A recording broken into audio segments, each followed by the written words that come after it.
Petit message important avant de commencer, les conseils et les exercices que je vais vous partager ici s'adressent aux enfants qui ne présentent pas de troubles psychologiques, neurologiques, cognitifs ou moteurs spécifiques. Chaque enfant évolue à son propre rythme et certains peuvent avoir des besoins particuliers nécessitant un accompagnement adapté. Si vous avez des doutes sur le développement de votre enfant, n'hésitez pas à consulter un professionnel pour un soutien personnalisé. Bonjour et bienvenue pour un nouveau partage autour des petits magiciens. Aujourd'hui, on va aborder les 5 consciences, en commençant par la conscience numéro 1, le socle, la fondation nécessaire pour le développement et l'épanouissement des autres consciences, celle que je nomme la conscience corporelle. Imaginez un enfant qui trébuche sans arrêt, qui ne sait pas s'arrêter quand il court, ou qui ne remarque même plus quand il a faim. Ce sont des signes d'une faible conscience corporelle. Aujourd'hui, on va voir pourquoi elle est essentielle et comment aider votre enfant à mieux habiter son corps.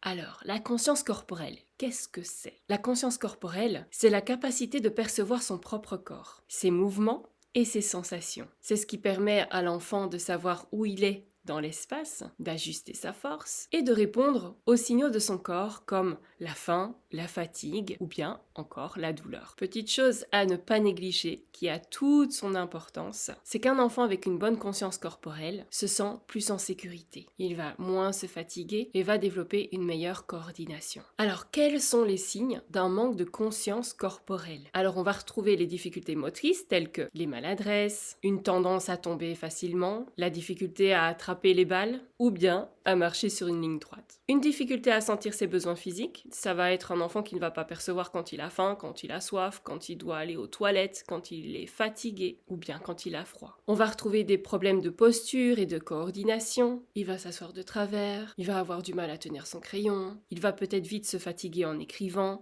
ou en restant debout. On va retrouver aussi l'hyperréactivité ou l'insensibilité aux sensations. Par exemple, il va sursauter au moindre contact ou alors il va pas réagir quand il va se cogner. On va retrouver aussi une difficulté à réguler son énergie. Par exemple, il va passer d'un extrême à l'autre, passer de l'excitation à une fatigue intense sans s'en rendre compte. Alors je reprécise que ici c'est simplement pour permettre à l'enfant de développer cette conscience de lui-même, de son corps. Ce n'est en aucun cas pour identifier quelque trouble que ce soit, ni pour résoudre ce trouble-là. Je vous invite à vous tourner vers un professionnel adapté qui saura répondre à vos besoins à ce moment-là.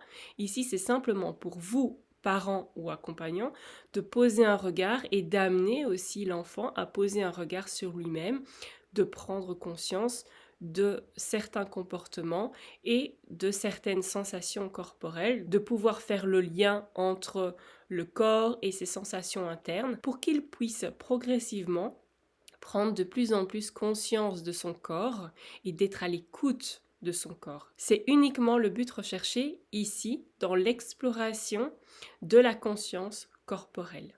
Alors maintenant, parlons des bénéfices, parce que évidemment qu'il y a des bénéfices à développer la conscience corporelle. Donc on va avoir une meilleure coordination et un meilleur équilibre. L'enfant va bouger avec aisance et il va prendre du plaisir à explorer son environnement. Il va développer une plus grande confiance en lui-même, comme il va se sentir plus à l'aise dans son corps. Il va oser plus facilement de nouvelles choses. On va retrouver aussi une réduction du stress et des tensions. En percevant mieux son corps, il va apprendre progressivement à relâcher les tensions inutiles.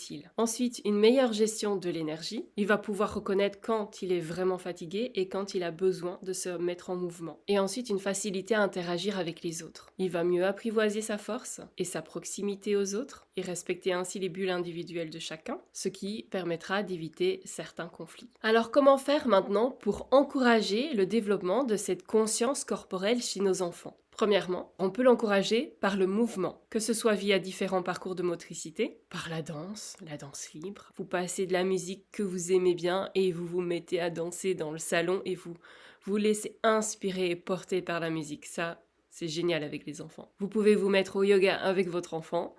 Il y a plein de petites chaînes sympas aussi sur YouTube. Et vous pouvez aussi expérimenter les jeux d'équilibre. On va stimuler l'exploration sensorielle, permettre à l'enfant d'expérimenter, de marcher pieds nus sur différentes textures. Ça, ils adorent aussi, quand ils peuvent enlever leurs chaussures et commencer à marcher pieds nus sur différentes textures Ça, c'est en tout cas mes enfants, ils adorent. Ça va être aussi de leur faire toucher, jouer avec différentes matières afin de sentir les différents effets que cela leur procure au ressenti. On va pouvoir aussi tester des exercices de recentrage. On va retrouver par exemple la respiration profonde, les automassages ou des exercices tels que des balancements. Et puis, on va favoriser la pleine conscience corporelle. C'est-à-dire qu'on va inviter l'enfant à observer ce qu'il ressent après un effort, après un étirement ou après une pause. Alors voici 3 exercices que vous pouvez réaliser avec votre enfant. Le premier, ça va être le jeu du poids du corps. Vous allez demander à votre enfant